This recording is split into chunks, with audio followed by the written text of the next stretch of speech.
I'm Autumn Lockett. And this is Mitch Randall. And you're listening to Good Faith Weekly. Welcome to Good Faith Weekly. And on this episode, Autumn and I are going to catch up, talk about that darn fly that landed on the vice president's head during the debate this week. And then we're going to talk about the need for hugs during this pandemic time. And finally, we're going to hit once again on the importance of staying safe during a pandemic. Later on in the pod, we're going to be interviewing Dr. Dwight Moody, who is the founder of themeetinghouse.net. So stay tuned. Autumn, how are things? Things are going well. It's been sort of an adventure since we last podded together. It has been over the last several months. In fact, this is our 40th episode, believe it or not. Autumn and I, the first couple, got to actually be in a studio together. Well, it's actually a makeshift studio in my house, but we were being able to see each other face to face. And then the pandemic broke out, and we ended up podding over Zoom as everybody else is doing. And now we're back in the studio. We are in the studio. We are COVID-free. It's the cool way to be. And not a lot of people can say that right now. No, they can't. Something's going on around Pennsylvania Avenue, Autumn. I mean, there's this strange infiltration of COVID-19 into the White House. How'd it get there? I don't know. I have seen some people posting that it's sort of conspiratorial that none of the Democrats have COVID. Well, that is true, most likely because they were not in the Rose Garden when the president announced his Supreme Court justice pick. A lot of Republicans were there touting and celebrating his pick, but they did so without any social distancing, without wearing a mask, and citing that it was an outdoor event. They forget to remind the public that they actually went indoors after the cameras turned off and had an indoor event. And again, no social distancing, no mask. And all of a sudden, guess what? The President of the United States and the First Lady now have contracted COVID. What are we going to do about this? I don't really know. I think one of the big gripes has been that there hasn't been a lot of leadership on this. When it comes to COVID, people have wondered why our leaders haven't been more forthcoming about what needs to happen, but they're not even leading by example. They're not even keeping their own families safe. So do they really not believe the science behind disease prevention? It doesn't make any sense. Yeah, I was watching the debate the other night, and, Pence mentioned scientists and the importance of Fauci and Birx and others. But it's like it goes in one ear and completely out the other because they can't say they believe it and then don't practice and take heed what these scientists are saying. Right. And it's like, well, we got to be free. We've got to be free. Well, at what cost? Mm-hmm. Your freedom is costing the deaths of over 200,000 of your fellow citizens. Yeah. And talking about living in fear, it's not living in fear. It's living with caution and being smart. Right. And there's so much shame around people who wear masks, and it baffles me completely. It absolutely baffles me. Well, speaking of the debate the other night, there was a visitor who landed on the vice president and stole the show. It really did. Suddenly it was like that dog that saw squirrel. Everyone in the whole country was just talking about this little fruit fly on his head. The vice president could have been, eloquently describing a policy. Wouldn't that have been nice? But nobody was paying one bit attention to whatever he was saying because that fly, it stayed on his head for 2 minutes. There was a point where I thought, that poor thing is stuck in his hairspray. He cannot get out. It was very coiffed. Yes, absolutely. Yeah, it was. I think we all have such high definition televisions, and they really zoomed in on his face. And it was just so funny and distracting. I think the whole country kind of needed a minute to just laugh and just have a bit of a reprieve, which is something that you wrote about this week for us, just having a break from the crazy. We do. I mean, the world seems to be spinning out of control, and just the things that we're talking about here today with COVID-19 now inflicting its pain on the White House and everybody involved in there. And again, over 200,000 of our fellow citizens dying. the election, the wildfires out west continue to rage. Again, another unarmed black man was killed this week when he was trying to break up a domestic fight. I mean, it just makes you want to scream or just curl up in your bed and never get out. And so I wrote a column this week. Over the weekend, my family went over to Tulsa. We live in the Oklahoma City area in Norman, Oklahoma. We went over to the Tulsa area to see my brother and his family. And unfortunately, because of COVID, we haven't been able to see them very often, like many families have been apart during this time. And so I had seen him about a month or two ago when they had given birth to their newest son. And they've got another son there who's a toddler. And my wife and I went over and played with him. We call him KK. And as his mom and dad gave birth to his little brother. So we went over there this last weekend, and I didn't think, KK was going to remember me much or, because he hadn't seen me in 2 months. Well, anyway, I walk through the door, and he looks at me, and he begins to sob. Ugh. And he sprints to me, and he throws his arms around my legs, and I sweep him up. And hand to God, he did not move for an hour and a half. And he just held on to me, and he napped off and on. And, we woke up a little bit later on in the day. We played in the floor. I taught him things that only uncles can teach their nephews. Like, your brother's crazy or your dad's crazy. Well, sure. Key facts. But as I was contemplating and reflecting back upon that day, I began to realize something. Yeah, my little nephew clung to me and wanted me to hold him as he napped and just wanted to be next to me. But what I discovered is I was not holding him. He was holding me. And his hug that time is exactly the medicine I needed. Yeah. Because there's so much that people are going through. I mean, we mention the big stuff that you see in the newspaper and watch on TV, but often we forget that life is still happening. The everyday struggles of life still emerge. And people are trying not only to grasp the larger issues, but they're trying to deal with these very personal issues as well. And we just need a break. We need a hug. We need support. We need to find some commonality with those that we are close to in order to gain some strength to get through this. And that hug just reminded me the other day that I needed that more than anything in the world.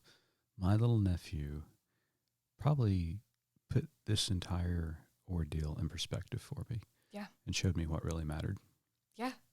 I was talking to some mom friends at soccer practice the other day, and we're talking about some of our kids seem to be spiraling a little bit out of control behaviorally. And as someone with a child development background, I know they're little barometers for the culture and for what's going on. And they can sense when their parents are nervous. So when every adult they come into contact with has an extra layer of tension.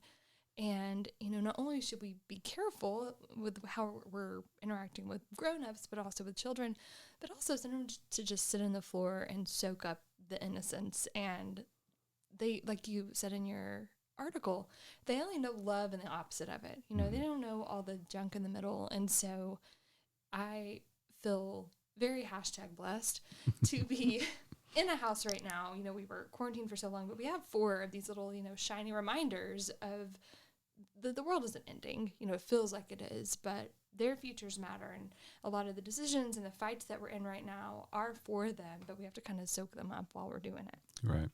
And, and just, again, being very intentional of trying to find those moments. And, we were intentional about going over and seeing my brother and his family, but then also just those moments that spring up that are spontaneous. Never take those for granted. But in our intentionality, sometimes spontaneity emerges, like it did in Tulsa for me. And I was thinking about the other night. I mean, your family's been practicing very strict and strenuous COVID safety precautions. My family has as well. Mm-hmm. And so our families got together a couple of weeks ago, and we just had a family night of playing a game. And I can't remember what the game was called. It was something about ghosts and Some kind of haunted house. something haunted house kind of a thing. But it was just so lovely to just, kind of set everything aside for a moment, enjoy each other's company, laugh, and just get lost in a moment that I think we all need. It felt normal for a minute, which was so nice. Yeah. And I'm really hoping that after the election, either outcome, that we can just resume some normal. I know the virus is still going to be out there, but at least there won't be this extra layer of tension that's been mounting for the past year. Yeah, absolutely. Well, we have gotten through a lot today, but we've got more to come. We're going to be sitting down with Dr. Dwight Moody here in just a moment, talking about the meetinghouse.net that he founded. It is a website that's got a podcast, radio show. He reviews books, writes commentary. And then also, we're going to talk a little bit about an academy that he founded called the Academy of Preachers. And we have a little bit of fun with Dr. Moody with that title because it sounded a little like the X-Men and Professor Xavier. but at any rate, we have a great conversation, so you want to stick around for Dr. Moody. Welcome back to Good Faith Weekly, and on this episode, we have a very special guest with us, Dr. Dwight Moody. Dr. Moody has fulfilled his ministerial calling already as pastor, preacher, author, administrator, professor, social entrepreneur, and now radio host. Born and raised, educated in Kentucky, he graduated from Georgetown College and studied also at Jerusalem University College and Notre Dame University. He holds a Doctor of Philosophy degree in systematic theology from Southern Baptist Theological Seminary. Dr. Moody has served as pastor of churches in Indiana, Pennsylvania, and Kentucky. From 1997 to 2008, he was the dean of the chapel and professor of religion at Georgetown College in Kentucky. In 2009, he founded the Academy of Preachers. Wow, we got to talk about that. And served as its first president until 2017. Dr. Moody is author of 5 books and many scholarly articles. His weekly column on religion and American life is distributed each Thursday morning, and interested persons may join the weekly readers by using the subscription feature at themeetinghouse.net. Dr. Moody, it is great to have you, and welcome to Good Faith Weekly. It's a delight to be in Good Faith Media. Thank you for inviting me. I look forward to our conversation. Yeah, well, before we started recording, you asked how long this was going to be. It was just long enough for your introduction. Go straight to the end. Well, when you have an illustrious career like Dr. Moody, you got to get all these things in. Well, Dwight, we've been asking all of our guests at Good Faith Media the same introductory question. During these days of pandemic, it seems to be even on the rise over the last couple of weeks, certainly has infected Washington, D.C., and more particular the White House the last couple of days. But we want to know about you. How are you and your family coping during these days of pandemic? We are all healthy. There's been no COVID, although my son and his girlfriend are going tomorrow to be tested because they told me last night, we're in a compromising situation over the weekend.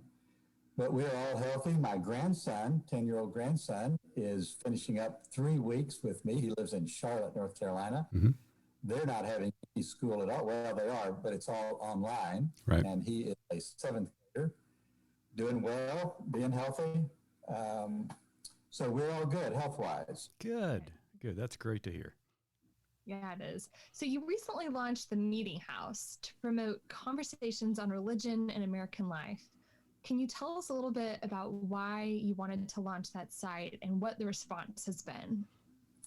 I actually started this in Owensboro, Kentucky, back in, 93 or 94, when a member of our church there hosted, at the time, the longest running radio show in the state of Kentucky. She had a 3-hour show on Sunday morning. She asked me to come in on Sunday morning and do a 5-minute devotional.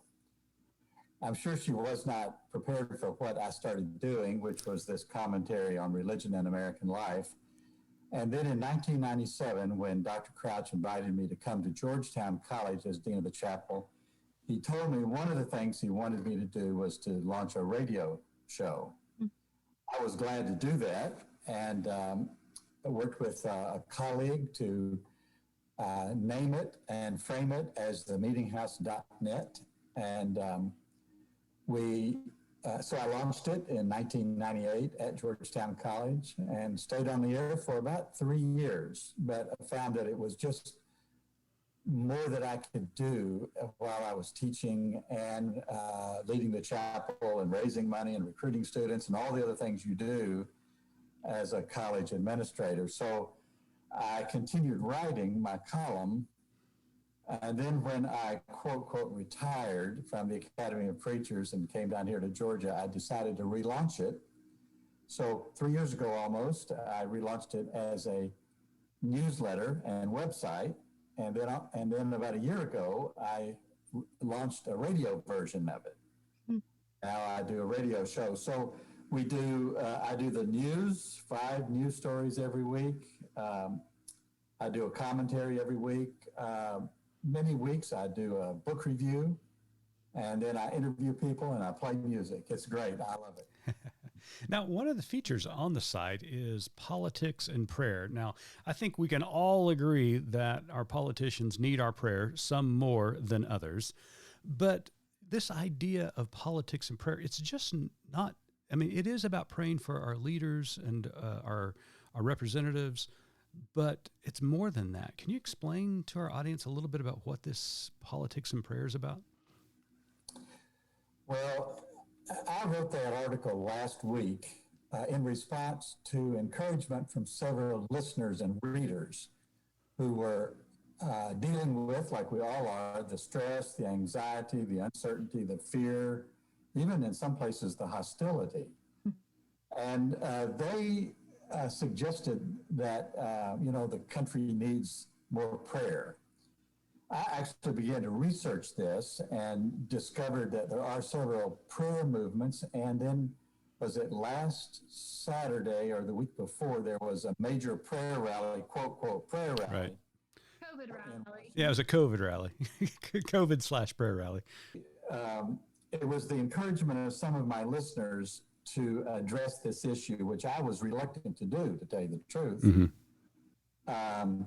But I wrote this column last week about prayer. And then, of course, the next day, the president gets sick. Right, sure. And all of a sudden, everybody all over the internet is talking about, should we pray for the president? How should we pray for the president? I'm not going to pray for the president. Mm-hmm. I'm praying for him to get defeated.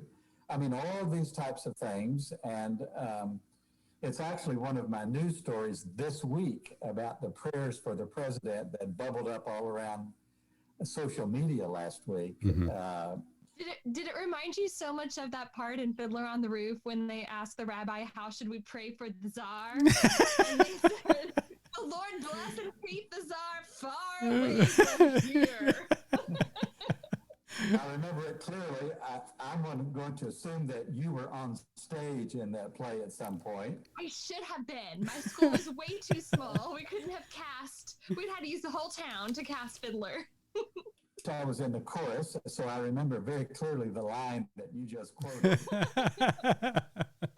That's great. I played Menachem the Beggar, which has one solo line in the whole play, but it was great fun. That's great. Well, it was a timely article, and we really appreciated it. And you can check it out at themeetinghouse.net. So another element of your site, you review books. So can you tell us about some of the most important books you've read recently? Well, I have read a string of books about race and religion. Certainly, the books, The End of White Christian America, White Too Long. When I read White Too Long, which was written by Robert P. Jones, who grew up a white Baptist in Jackson, Mississippi, his testimony throughout this whole book is essentially my testimony. And it gripped me powerfully. He talked about the role of, well, he said this, his research shows that the best predictor of having a racist attitudes is being a white Christian. And the church itself is the chief institutional carrier of racism. I began to think, well, what role has theology played in this? And I pulled off of the shelf 4 big systematic theology books that I had read and studied. Dale Moody, who was my mentor, Dan Stiver, who was my colleague in the doctoral program, Larry Hart, who was Dale Moody's student, and now for his whole career has been teaching systematic theology in a Pentecostal setting.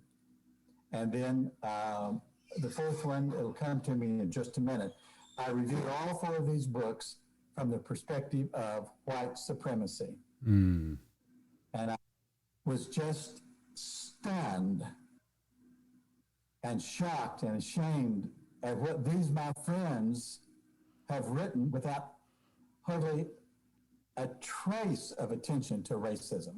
All of them, especially those 3 that I named, shaped, 1 in Missouri, 2 in Texas, shaped by white supremacy and racism, but it just does not bubble up in their books at all.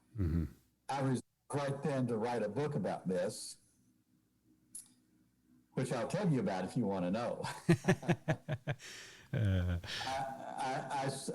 I thought to myself, I'm going to write a book about systematic theology, but my sister said, write a novel. Oh, wow. Oh, that's going to be fascinating then. So I've decided to write a novel and sell as many copies of it as the Left Behind series.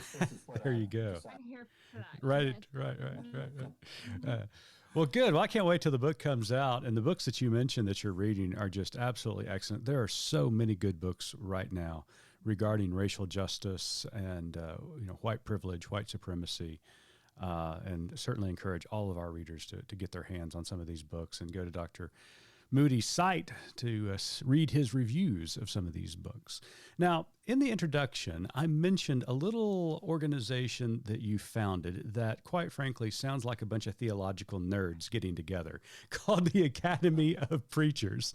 You were its president and you're the founder and president until 2017. Now, I'm going to try not to make any analogies to the X-Men and Professor Xavier, these superpowers that you brought these young preachers together to hone their skills, but talk a little bit about that, because I think it's really fascinating, because people who, especially lay people, when I was in pastoral ministry for 25 years before I took this position with Good Faith Media, they were always really interested in the art and craft of preaching. And people a lot of times didn't understand all of the details that went into creating a sermon. So tell us a little bit about the Academy, why you founded it, and what you learned from that experience. He'd tell you, but he'd have to kill you. That's right. Well, here's the thing. While I was the dean of the chapel at Georgetown College, we got a $2 million grant that ended up being $2.55 million before it was over. As part of a network of schools doing programs for the theological exploration of vocation. You may be familiar with these. I directed this program with our students, trying to help them to think theologically and spiritually about their careers. What I discovered in working with the ministerial students on our campus is that while we might have at any given time at Georgetown College as many as 100 students who self-identify as ministerial students, there weren't 4, 5, or 6 who wanted to be preachers. In my conversation with the Lilly Endowment about this, how stunning it was to me, how concerned I was about it, how our other ministerial leaders, the religion faculty, Jack Birtwistle, the late Jack Birtwistle, whom you may recall, we began to think about what we could do to address this issue for the white Baptist kids in our part of Kentucky. But in conversation with the endowment about this, they recognize this as a problem all over the country. Mm-hmm.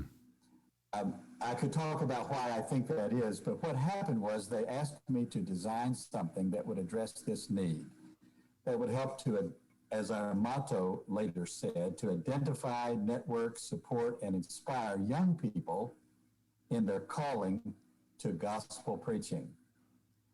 Well, they told me to do it. They gave me some money. I resigned from the college and began to visit campuses to talk to professors and students, and pulled together a student leadership team of about 13 young people who were called to the ministry. From the very beginning, I was intent on making it as ecumenical and as inclusive as possible.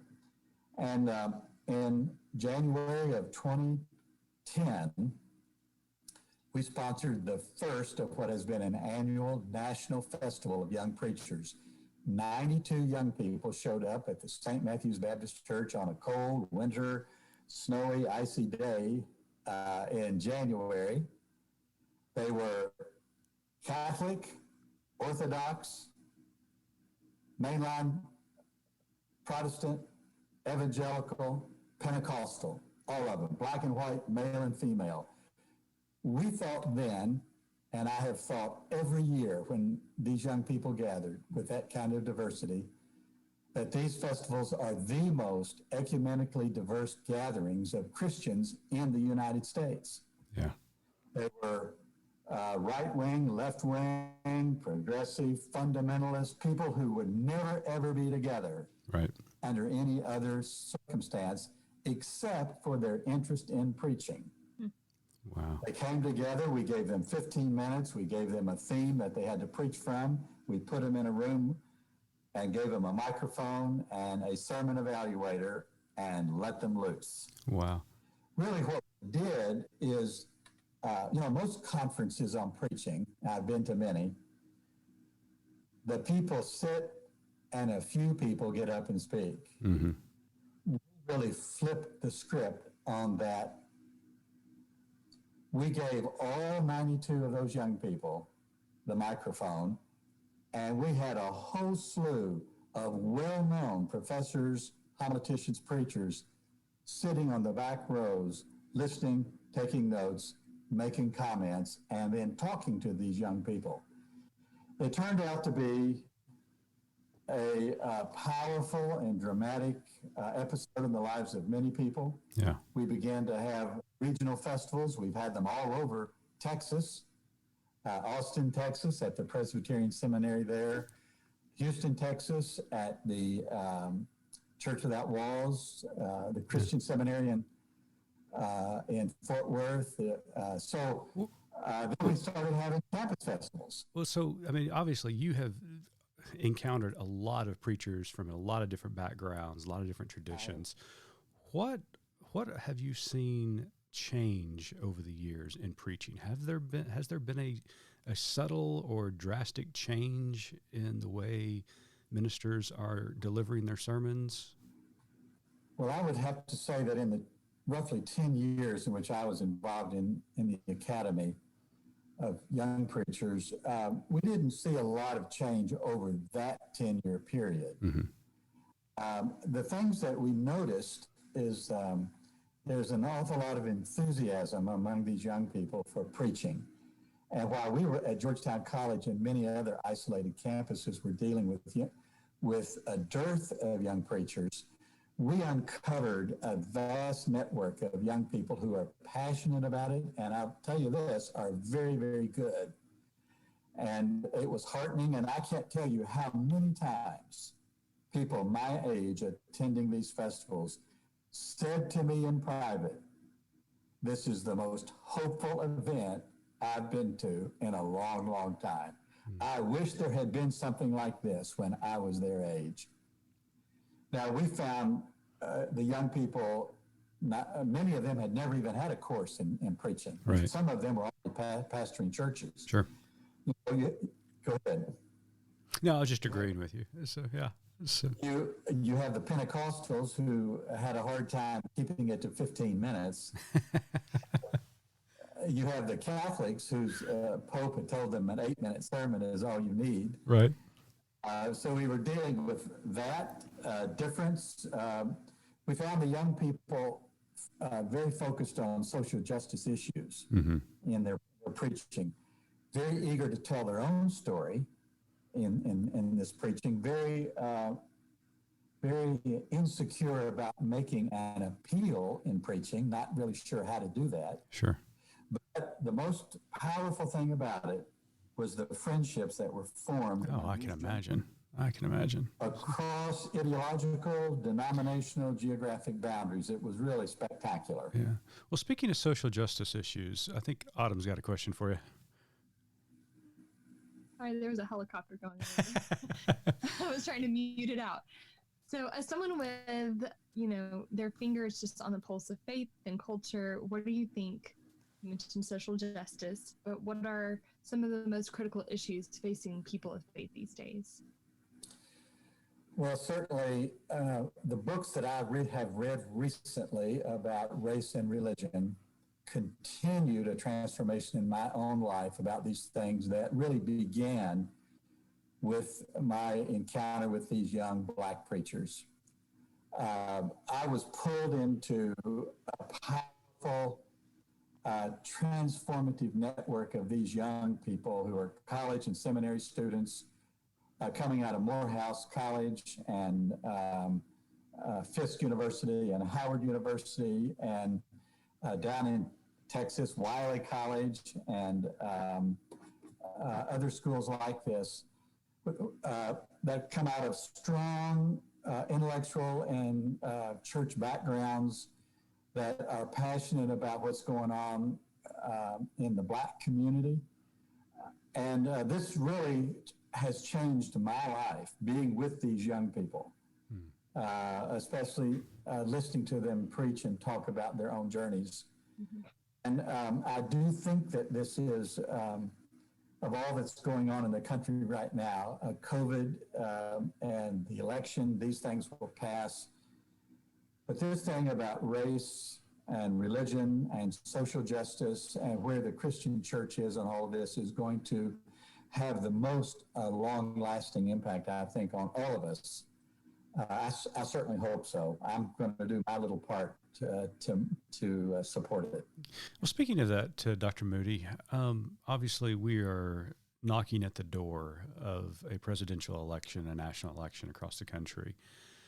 We live in a divided community. Not only is the nation divided, but our neighborhoods are divided. Our churches are divided. How do you think, as someone, as Autumn said, with their finger on the pulse of society, how do you think this pending election is going to affect the future of the church and the future of the country?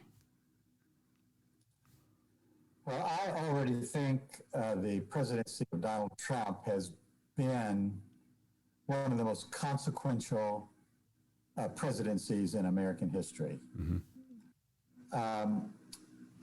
Not only because of his disregard of so many norms that we've become accustomed to, not only by his appointments to the courts, and we could talk about that kind of as a separate thing, but also because of what I anticipate will be legislative responses to his mismanagement of the office of president and of the way he has conducted himself. I think you're going to see a push toward direct popular vote for president. I think there may even be new rules about voting in general, perhaps with the federal government getting more involved in what has been up until this time a state issue. I think you're going to see on the religious front, many people have already commented about what this is going to do to the white Christian America and especially the white evangelical community, how it has lost a great deal of cachet, we might say, in a good deal of American culture. I wrote my article that's coming out this week about my engagement with white Christian America and what I'm doing about it, but certainly their decision to endorse President Trump has reshaped who they are, and that's going to, I think, impact their ministry and identity for a long, long time. I'm not the first one to say this, of course. Many people are observing this, but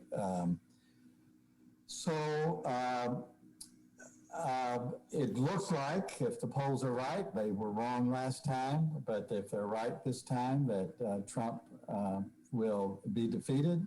Whether he goes quietly, I think there's a lot of anxiety about what's going to happen around that stuff. Who knows? I mean, this year has been so full of unbelievable things. Beginning, you remember, in January with the impeachment of the president, which we've forgotten all about because Sure. of the incredible things that have happened month after month after month since then. Yeah, you're absolutely right. Really, so I continue to hope that, and I've always held to the belief that not only do we need a two-party system, we need a strong Republican Party, a strong Democratic Party. Even within the church, we need healthy churches, both on the right and left, to actually engage in productive dialogue, productive debate. Because when we do that, we challenge one another, and our belief systems are challenged, and we may find that we need to readjust our belief system on both sides of it.